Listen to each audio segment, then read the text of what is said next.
आदमी जैसे ही फ्रिज खोलने के लिए हाथ बढ़ाता है, अचानक उसे दिखता है कि एक किलर उस पर झपट रहा है। उसे तुरंत समझ आ जाता है कि उसकी पोल खुल चुकी है, तो वो तुरंत सामने जो भी कैन पड़े थे उन्हें उठाकर हमलावर पर फेंकने लगता है। जैसे जैसे किलर पास आता है, जैक उसे जोर से किक मारकर नीचे गिरा देता है। फिर वो जल्दी से एक डायपर का पैकेट उठाता है और सबके हैरान चेहरों के बीच सीधे चेकआउट काउंटर की तरफ बढ़ जाता है। एक पुराने टॉप असैसिन होने के नाते उसे पता था कि मामला अभी खत्म नहीं हुआ है। उसके बाद जैक किसी तरह सुरक्षित घर पहुंच जाता है। घर पहुंचते ही वो ऊपर दौड़ता है, एक छुपा हुआ बड़ा सा बैग निकालता है जिसमें हथियार और नकली पासपोर्ट भरे होते हैं, ताकि वो अपनी पत्नी और बच्चों को खतरे से बाहर निकाल सके। जैक तुरंत अपने भरोसेमंद पार्टनर ऑगी को कॉल करता है और कहता है कि इंटरनेशनल पासपोर्ट तैयार रखे, सब अपने परिवार की सुरक्षा के लिए। उधर जैक तुरंत अपनी बेटी के स्कूल पहुंचता है उसे लेने के लिए, लेकिन क्लास में जाने पर वो वहां नहीं मिलती। खुशकिस्मती से वो अपनी बेटी को अच्छे से जानता था, तो उसे अंदाजा हो जाता है कि वो कहाँ हो सकती है। थोड़ी ही देर में वो अपनी बेटी को ढूंढ लेता है और उसे साथ ले लेता है। अब किलर्स के पहुंचने से पहले उसे अपने बेटे और पत्नी को भी ढूंढना था। अच्छी बात ये थी कि उसका बेटा एक दोस्त के घर वीडियो गेम खेल रहा था। जैसे ही उसे पता चलता है कि उसके पापा आ रहे हैं, वो डांट के डर से बाहर भागकर आ जाता है। जैक को जैसे ही दिखता है कि उसका बेटा सुरक्षित है, वो तुरंत दोनों बच्चों को साथ लेकर अपनी पत्नी जेसिका को लेने निकल जाता है। लेकिन रास्ते में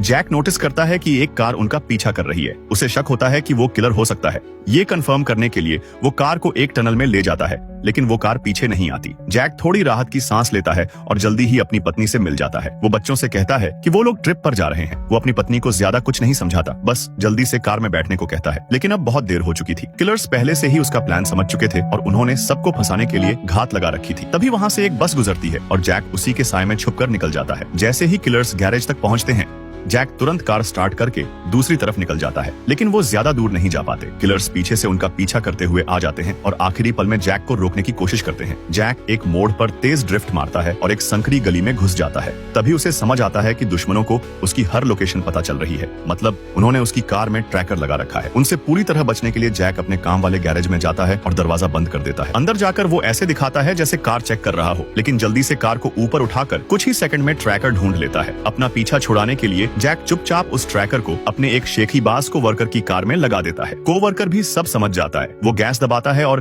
तेजी से फ्रीवे पर निकल जाता है, जिससे किलर्स उसी के पीछे लग जाते हैं। खतरा हटते ही जैक अपने परिवार को सीधे लास वेगस ले जाता है, लेकिन उसे नहीं पता था कि किलर ग्रुप का लीडर मैकैफरी पहले ही उसके पुराने घर पहुंच चुका था। वहां जैक के परिवार की खुशहाल तस्वीरें देखकर वो गुस्से से पागल हो जाता है और तुरंत उन्हें मारने का ऑर्डर दे देता है। उधर लंबी और थकाने वाली यात्रा के बाद जैक और उसका परिवार आखिरकार लास वेगास पहुंचते हैं ताकि थोड़ा आराम कर सकें। वो प्रेसिडेंशियल स्वीट बुक करता है और एक रोमांटिक कैंडल लाइट डिनर भी सेट करता है। लेकिन जैसे ही वो सब खुश होकर कमरे में वापस आते हैं, उन्हें पता ही नहीं चलता कि पहले से ही जैक के माथे पर एक रेड डॉट फिक्स हो चुका है।